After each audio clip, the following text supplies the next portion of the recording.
Olá a todos, estamos aqui para mais um programa O Perito. Sou Ansel Lankman, responsável técnico pela Lank Engenharia, um escritório especializado em perícias em condomínios. O nosso assunto de hoje é caixões perdidos. Os caixões perdidos são espaços vazios situados no meio do imóvel. Esses espaços vazios, eles podem ficar tanto no meio da edificação, como também fora dos limites do prédio principal. Nessa primeira parte, vamos falar sobre os caixões perdidos que estão situados no meio da edificação. Mas por que esses espaços vazios existem? Normalmente, são por necessidades do projeto estrutural. Você pode ver, por exemplo, nesse desenho, que a laje ela tem uma certa espessura grande, uma laje bem espessa, mas estruturalmente apenas importam tanto a mesa superior como a mesa inferior. Esse espaço interno ele não tem muita razão para aumentar a resistência dessa laje. Simplesmente ele está lá para contribuir com a sua espessura total. Ele então pode ser preenchido com algum material inerte ou pode simplesmente ser deixado vazio. Poderia, inclusive, ser completado com o próprio concreto e se fazer uma laje única com toda essa espessura. Mas aí iria se gastar muito material desnecessariamente, como também iria se aumentar desnecessariamente também o peso dessa estrutura. Como eu disse, ele pode ser preenchido com algum material inerte. O que é um material inerte? É um material que nem pesa, nem contribui para a resistência, simplesmente está lá para não deixar vazio.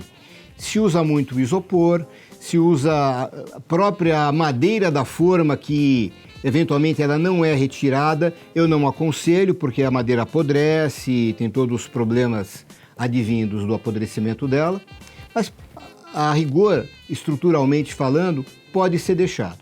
Ou então pode ser deixado oco, que nós vamos comentar agora vantagens e desvantagens de termos um espaço vazio na estrutura ou não.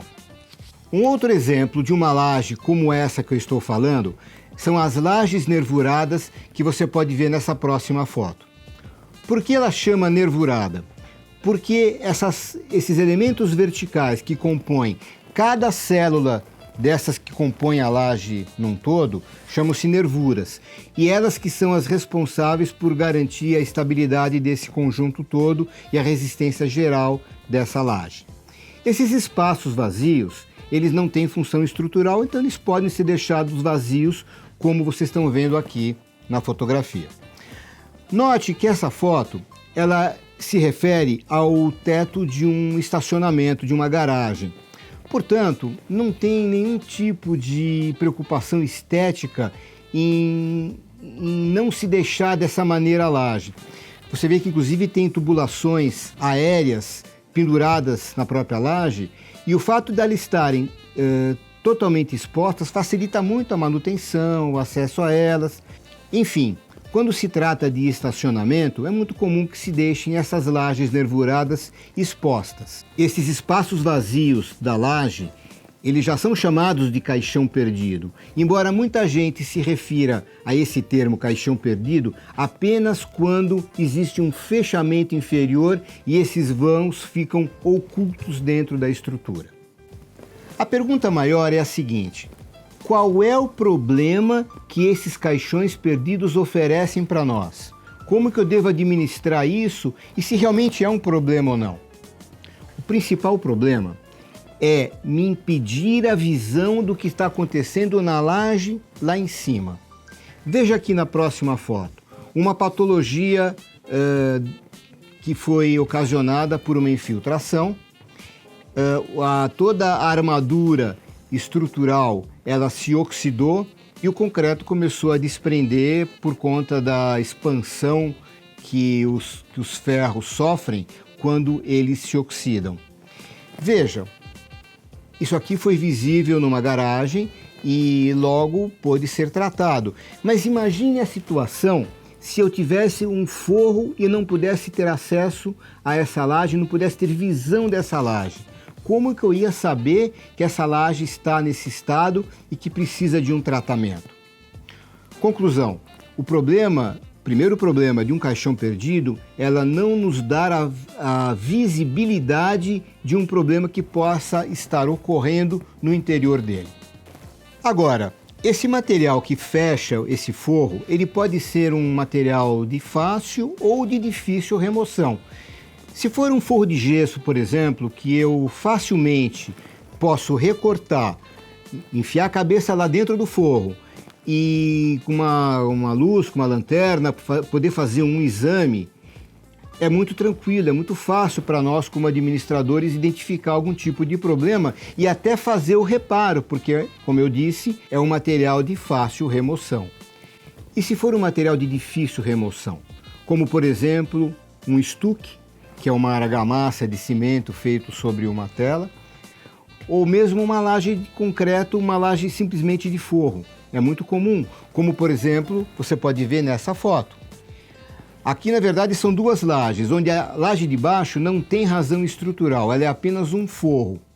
Aqui, nesse caso, trata-se de uma loja situada no pavimento térreo sob um edifício. Essa loja faz parte do corpo do edifício. Ela está inserida na edificação, mas ela está, vamos dizer, independente do resto do prédio.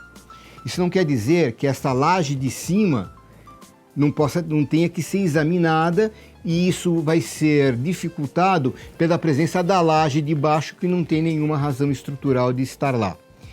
A única razão dela estar lá é atrapalhar o nosso trabalho de verificação das condições daquela edificação. E isso, afinal, é um dos problemas da existência de um caixão perdido. Um outro problema dos caixões perdidos é eles servirem como rota para insetos, principalmente cupins. Nós verificamos isso muito em edificações mais antigas ou edificações que estão localizadas em bairros antigos, com muitas árvores, enfim, lugares propícios à ocorrência de cupins de solo. Esses cupins chamados de solo, eles vêm pelo solo e acham frestas e acham aberturas para percorrer e se instalar, fazer seus ninhos, suas colônias, no interior da estrutura dos edifícios. Nesse ponto, a existência de um caixão perdido facilita muito que essas colônias se alojem e se propaguem pela estrutura. Veja agora nessa foto, nós temos aqui o caso típico de um caixão perdido, que são uma laje feita com mesas duplas, né? Que sobrou um espaço no interior e os cupins estão fazendo a festa, se propagando e caminhando livremente, sem que nós possamos identificá-los, sem que a gente possa saber que eles estão lá. Eu só vou perceber isso quando o dano for muito grande. Isso é muito ruim para nós e o caixão perdido contribui para que essas colônias realmente se instalem e aumentem e circulem. Nesse momento, nós podemos fazer com que o caixão perdido se transforme numa vantagem para nós e não numa desvantagem. Por quê? Uma vez que eu consegui identificar que existe uma colônia lá de cupins, por exemplo, eu posso utilizar aquele espaço confinado para pulverizar um inseticida, descupinizar aquela região, e como é um lugar fechadinho, o veneno ele vai ser contido naquele espaço e vai ter uma eficiência muito maior no combate àquela praga. Ou seja, eu transformei uma desvantagem em vantagem. Mas para isso eu precisei primeiro identificar que a colônia existia lá, fazer prospecções, abrir buracos, e nesse ponto eu tenho a desvantagem que eu falei antes.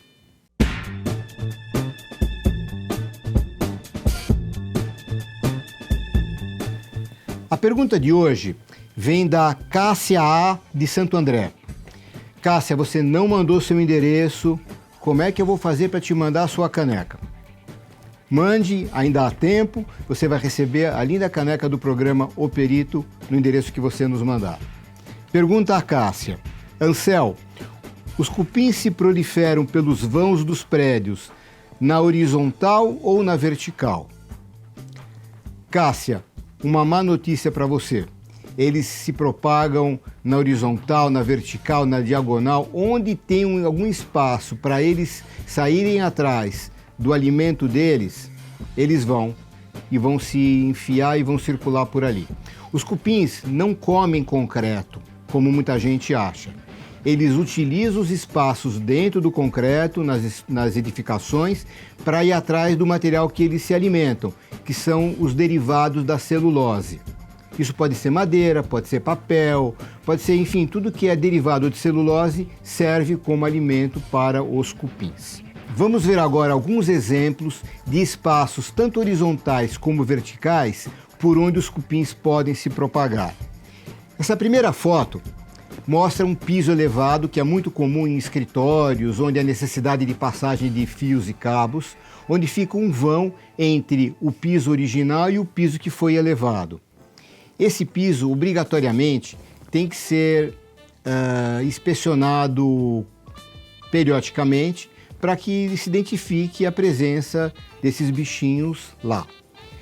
Na segunda foto, nós temos um shaft.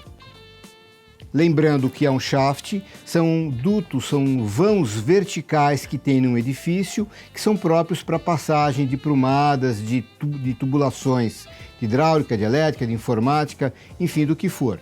Esses shafts são espaços que são deixados e são fechados com uma parede falsa, normalmente de drywall, para que seja fácil que elas sejam abertas para eventuais operações de manutenção.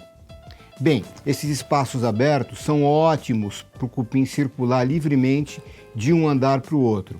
E às vezes nós temos nos prédios mais antigos, como esse dessa foto, desse banheiro que mostra um canto, onde a coluna não é um shaft preparado para isso. O cano passava ali, fecharam com alvenaria e ficou esse dentinho aqui na parede.